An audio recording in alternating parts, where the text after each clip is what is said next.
AITA for refusing to help my friend pay rent after she spent her money on concert tickets. She makes expensive purchases, eats my food, but doesn't pay rent or return the money. So, I 22 female currently live in a 2-bedroom apartment with my friend, let's call her Taylor 23 female. We've been living together for almost a year now.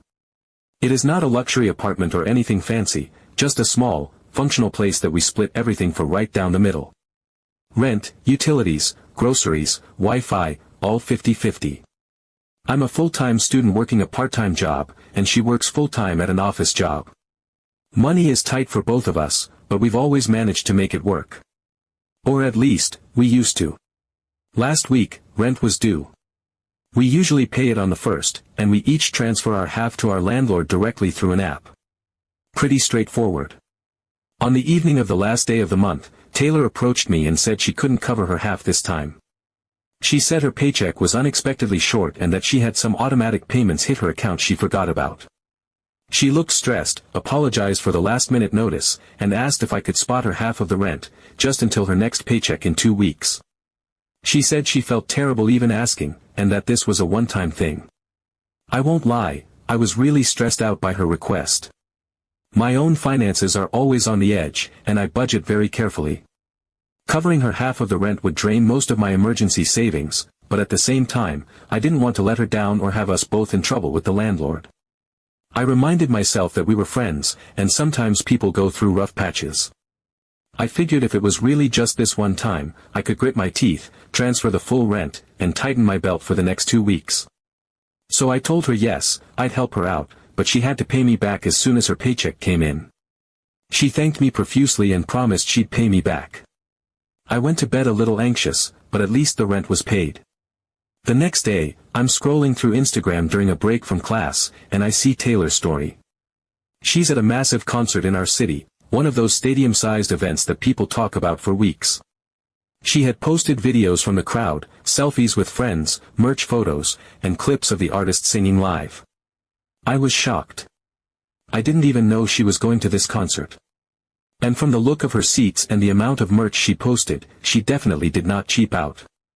At first I tried to give her the benefit of the doubt. Maybe someone gifted her the ticket. Maybe she won it. I was trying to think of any possible explanation that didn't involve her deliberately choosing a concert over paying rent. But when she got home that night, I asked her about it. Calmly, at first. I asked her if she had gone to the concert, and she said yes.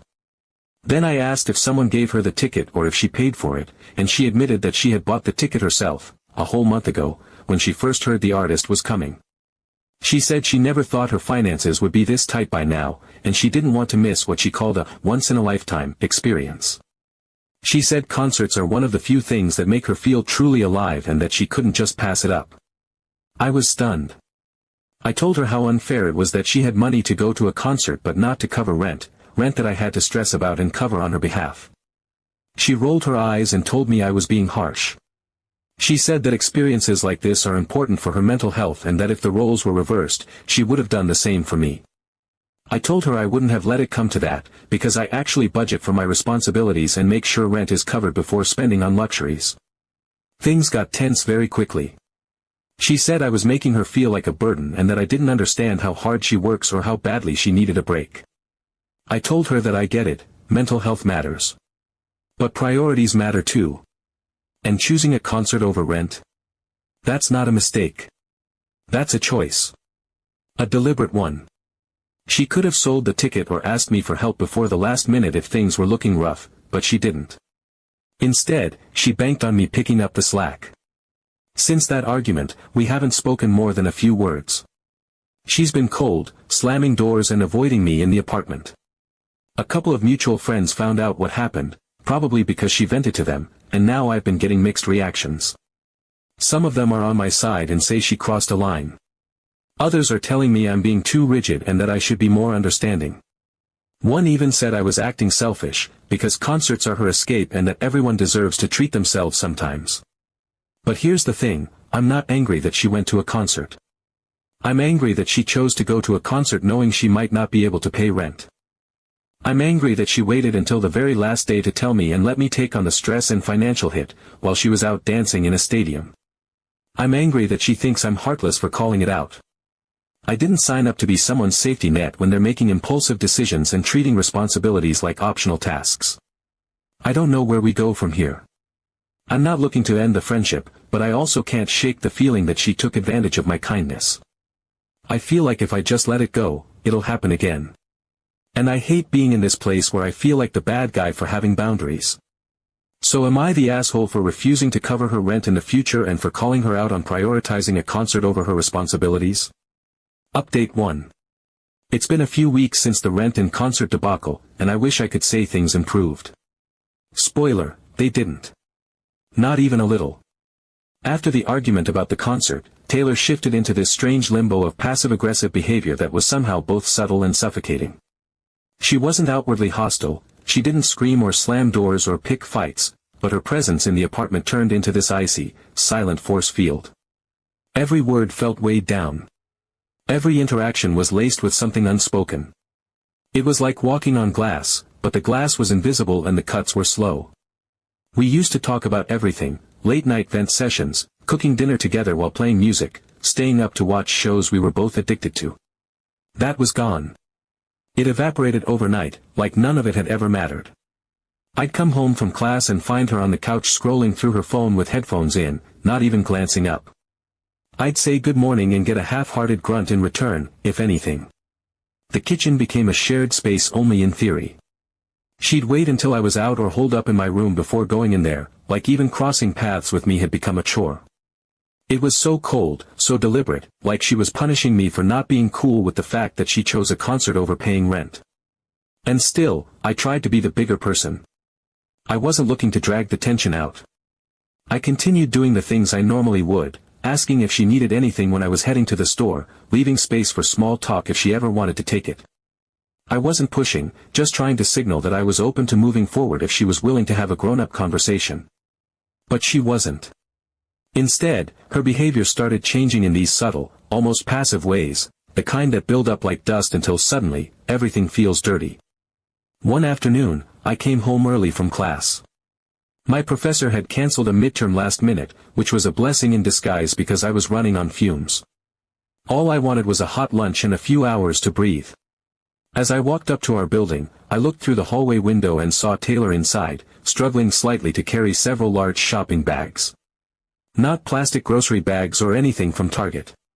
These were glossy, logo-stamped boutique bags, the kind you only get from those high-end stores downtown that always smell like rich people perfume and sell things I can't even pretend to afford. I stopped in my tracks for a second.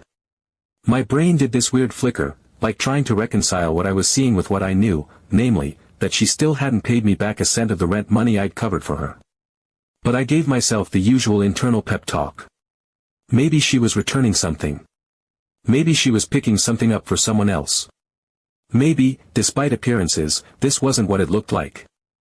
I didn't want to leap to conclusions, not again. Not after the concert fight. I told myself to wait it out. Be patient. Don't spiral. That night, all of my rationalizations got thrown out the window. Taylor came into the living room like she was stepping onto the cover of a fashion magazine. She had done her makeup, hair curled perfectly, nails freshly painted. She was wearing a jacket I recognized instantly because I had seen it featured in a fashion blog, a limited-release designer piece that retailed for just under $300. And on her feet were brand new boots, shiny and high quality, and absolutely not from the discount bin. She didn't say anything. No, hey, check out this outfit, or guess what I splurged on. Just silence. Like she didn't feel the need to explain. Like I wasn't even there. And that was when it hit me. The absolute audacity of it. I was eating microwave rice bowls and skipping coffee runs just to make up for the dent in my budget from her rent, and she was walking around our shared apartment dressed like she was heading to a launch party. The contrast between our lives was so stark it felt like a parody. I was losing sleep and doing mental math at the grocery store, while she was out living like nothing had happened. Like she didn't owe me. Like I didn't matter. I didn't say anything that night. I just let it sink in. The little shift in my mindset wasn't so little anymore. That was the moment the scales started to tip in a way I couldn't ignore. I wasn't seeing a friend trying to recover from a hard month. I was seeing someone who had no intention of owning up to the mess she made, someone who was comfortable letting me clean it up while she treated herself to luxuries I couldn't dream of affording. Then the food started disappearing. It began subtly, small things at first. A few protein bars missing. My oat milk lower than I remembered. A yogurt container gone. I chalked it up to forgetfulness. We had shared snacks before. No big deal. But it kept happening. One day I opened the freezer and 2 of my frozen dinners were gone. The next week, I spent an entire Sunday afternoon batch cooking meals for the week ahead. With school, work, and back-to-back shifts, it's the only way I can stay sane and avoid wasting money on takeout. I labeled everything by day, stacked them neatly on the middle shelf, and felt this small spark of control in the chaos. By Thursday, half of them were gone. I stood in front of the fridge for longer than I'd like to admit, just staring at the empty space where my meals had been. It wasn't just frustration. It was this deep, slow-boiling anger. This creeping sense of betrayal. Because it wasn't just food that was missing. It was effort. It was planning. It was money I didn't have to spare. It was hours of chopping and cooking and cleaning, gone without so much as a sticky note or a text. And the worst part? When I finally asked her about it, she smiled. Smiled like she was being charming. Like it was all just light-hearted fun. She said, "You're such a good cook," I couldn't resist. Like that was supposed to excuse everything. Like I should be flattered that she had eaten half my week's worth of meals without permission, without apology, without even the bare minimum effort to pretend she cared. No mention of replacing anything. No hint of remorse. Just that smug, careless smile. That was it. That was the precise moment I snapped. Not loudly. Not dramatically. But internally, something broke. Something that had already been bending under the weight of unfairness, financial stress, and emotional exhaustion. I didn't yell. I didn't cry. I didn't argue. I just stopped. I stopped hoping she'd do the right thing. Stopped making excuses for her. Stopped trying to extend empathy where none was being returned. I had tried to be kind. I had tried to be understanding. I had assumed this was temporary, a rough patch, a lapse in judgment, a misstep she would make amends for. But no. She hadn't bounced back. She had bounced on me. Hard. She was walking around like everything was fine, like she had no responsibilities, while I was scraping by, covering both of our financial burdens, and now literally feeding her on top of it. And the money? The food? Sure, they hurt. But what stung the most was the entitlement. The way she acted like this was just how things were now. Like of course I'd pick up the slack. Of course I'd be there to bail her out, again and again. The way she looked at me like I was the unreasonable one for finally having a boundary. Like I was supposed to quietly absorb the inconvenience of her poor choices, without complaint, without expectation. I felt like I had been recast in my own life. No longer the friend or the equal or the roommate. Just the fallback. The afterthought. The emotional and financial safety net she thought she could lean on whenever it suited her. Like I was her backup wallet and personal chef. Update 2. So, I did something that the version of me from a few months ago would never have even considered. But that version of me, the one who kept giving people the benefit of the doubt, who carried other people's weight while quietly burning out, she's long gone. Current me. She's done being played. She's done being guilt-tripped into silence, into servitude, into pretending everything is okay just to keep the peace. She's exhausted, raw, and finished bending over backwards for someone who clearly sees kindness as a blank check. I sat down at my tiny desk one night with a spreadsheet and a highlighter. I went through my bank statements, text receipts, digital transactions, every cent I had spent over the past month that I wouldn't have spent if Taylor had simply held up her end of the deal. I included her half of the rent, the full utility bill I had to pay out of pocket because she forgot to send me her portion, the groceries she had eaten without asking, the meal prep she'd consumed in 2 days, even the cleaning supplies I'd picked up when she stopped pitching in and started treating shared spaces like hotel rooms. I itemized everything. Line by line. Then I printed it out. 3 pages. Stapled. Neat. No emotion, no accusations, just numbers. I slipped the pages into an envelope and added a note on top, handwritten in black ink. The note didn't have a lecture. It wasn't bitter or nasty. It simply said, "This is what I'm owed." That night, after another dinner where she silently walked past me and then emerged from her room dressed for some social event, I waited until she was sitting on the couch scrolling through her phone. I walked over, placed the envelope next to her, and walked away. No eye contact. No explanation. Just the facts in a sealed packet. It felt cold. It felt transactional. But it also felt necessary. I went back to my room and closed the door. I sat in silence for a while, the kind of silence that hums in your bones. About 10 minutes later, I heard her door swing open. Then I heard the envelope being picked up and the pages being rustled. Then, laughter. Disbelieving, short, sharp laughter. She thought it was a joke. I could tell immediately by the tone. She must have imagined I was bluffing, trying to prove a point with no intention of following through. Then I heard her voice rise. Not loud enough for me to catch every word, but loud enough to hear the anger. The disbelief. She couldn't believe I had actually tallied it all up. That I had dared to assign a price tag to everything she had taken for granted. And then, the inevitable storm, the door slammed, hard enough to rattle the picture frames in the hallway. The echo of it lingered longer than the noise itself. She didn't speak to me the next day. Not even the usual cold shoulder. Just total avoidance. Like I had become radioactive. I noticed her pacing the apartment that afternoon, muttering under her breath, texting furiously. She was clearly trying to figure out what to do. She hadn't expected consequences. She hadn't expected me to shift from understanding roommate to someone who would actually demand accountability. And then came the night that I heard her break. It was around 10 p.m. I was lying in bed, reading, and the apartment was unusually quiet. Then I heard her voice, muffled, shaky. She was on the phone with someone, probably in her room with the door closed, but the walls in our apartment are thin, and I could hear just enough to recognize the tone. She was crying. Not angry crying, but the kind of gutted sobbing that comes from desperation. Her voice cracked several times, and I heard phrases like, "I didn't know it would get this bad," and "I need help." I didn't want to eavesdrop, so I put on my headphones and let her have whatever moment she was having. The next morning, I woke up early to study before my shift. I walked into the kitchen and saw an envelope sitting on the table with my name written on it. It was heavy. Heavier than just a letter. I opened it and inside was a check, a real, physical check. It was written out from a personal account with her father's name on it. And it was for the exact amount I had listed in my spreadsheet. Every cent down to the dollar. Rent, utilities, groceries, cleaning supplies. Paid. There was nothing else in the envelope. No note. No apology. No thank you. Just the check.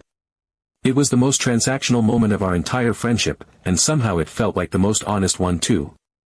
She hadn't tried to explain or justify anything. She had just paid the debt. That day, I didn't see her until late in the afternoon. I was heading out the door, and she was coming in. We almost bumped into each other in the hallway.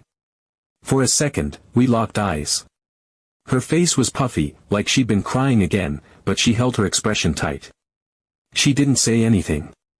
Didn't ask if I got the check, didn't offer any explanation for how she got the money, didn't apologize or even break the silence. Just gave me this stiff, tight-lipped nod, not quite angry, not quite grateful. Just acknowledgement. A nod that said, "I got the message." And that was it. She didn't say a word when we crossed paths that day. Just a tight nod. Update 3. So, fast forward to now, we still live together. I thought long and hard about moving out after everything, even looked at listings, toured a few questionable studios with peeling paint and suspicious smells, called a couple places that looked promising only to find out they were way out of my price range. Affordable housing, especially mid-lease, is like chasing a unicorn. I'm a student working part-time, the margins are razor thin. Breaking the lease would have cost me more than I could afford, and I wasn't about to take on another round of financial strain just to avoid the awkward tension at home. So I stayed. But the dynamic? That shifted in a big way. Taylor hasn't been the same since the envelope. I don't mean that in a vindictive, she got what she deserved, kind of way. I mean it in a fundamental, almost eerie way, like the realization that actions have consequences finally pierced through whatever bubble she had been living in. The day that check showed up, something inside her recalibrated. Ever since then, she's been doing everything by the book. Rent? Paid early, every time. Bills? As soon as I forward them, I get a Venmo with a detailed note, water plus gas plus Wi-Fi, like she's trying to be clear, transparent, accountable. And the food? Untouched. Not a single oat milk cap moved, not a single protein bar out of place, not one more missing Tupperware of meal prep. It's like she put up an invisible fence around the fridge that only she can see. There's no grand apology. No heart-to-heart. No emotional reconciliation over coffee in the kitchen. And to be honest, I'm fine with that. We still talk, technically. We talk about the weather, how late the bus was, whether the mail came, if we need to reorder garbage bags. We talk like coworkers forced to share a cubicle, polite, efficient, emotionally sterilized. The kind of conversation that fills space without ever touching depth. And that's the part that stings, I guess. Because before all this, there was a real friendship. We used to laugh until we cried over dumb memes. We used to do laundry together and play music while folding clothes. We'd sit on the floor with takeout and dissect every detail of our lives. But that version of us? It's dead. Whatever lived between us as friends didn't survive the slow accumulation of resentment, the silence, the financial burden, the unspoken disappointments. Now we're just two people cohabiting with a past that neither of us really knows how to talk about. I've learned my lesson. Set boundaries early. Enforce them hard. Don't wait until you're angry. Don't wait until you're buried under the weight of politeness and unspoken resentment. I used to think being the chill roommate was a badge of honor. That going with the flow meant I was easy to live with, easy to get along with. But what it really meant was that I let things slide until I couldn't anymore. I let grace become permission. I let generosity become expectation. And I paid the price, literally and emotionally. I don't think Taylor's a bad person. I really don't. I think she grew up in a world where someone always fixed it when she messed up. Where asking for help meant never having to say thank you. Where consequences were soft landings, not brick walls. She wasn't malicious, she was just used to being rescued. And I don't think it ever occurred to her that I wouldn't keep playing the part. That I could say no. That I would hold the line. But now she knows. Now she knows that I won't sacrifice my stability to keep her comfortable. That I'm not a backup plan. That kindness has limits. That friendship doesn't entitle anyone to someone else's wallet, time, or labor. The moment her parents had to bail her out, the moment she had to make that call and explain to them why she needed money to pay me back, something must have shifted. Because she hasn't crossed a line since. It's like the facade cracked and she saw herself, maybe for the first time, from the outside. Not as the quirky friend with poor timing, but as the person who had used someone else's stability like a safety net. So no, I don't think I was the asshole, I wasn't cruel, I wasn't unkind, I was just tired. Tired of pretending that everything was fine. Tired of pretending I wasn't slowly drowning in silence and debt and meals I never got to eat. Tired of pretending I was okay being treated like a background character in my own life. I did what I had to do to protect myself, my peace, and my dignity. And now? Now we live like what we are, not best friends, not enemies, not trauma-bonded roommates clinging to old memories. Just two people sharing an address and keeping things functional. And honestly, that's enough. Because for the first time in months, I feel like I'm living on solid ground. I'm not constantly watching my bank account spiral or second-guessing if my boundaries will make me the bad guy. I'm just living. Living like roommates. Not like one roommate and one unlicensed emotional support wallet.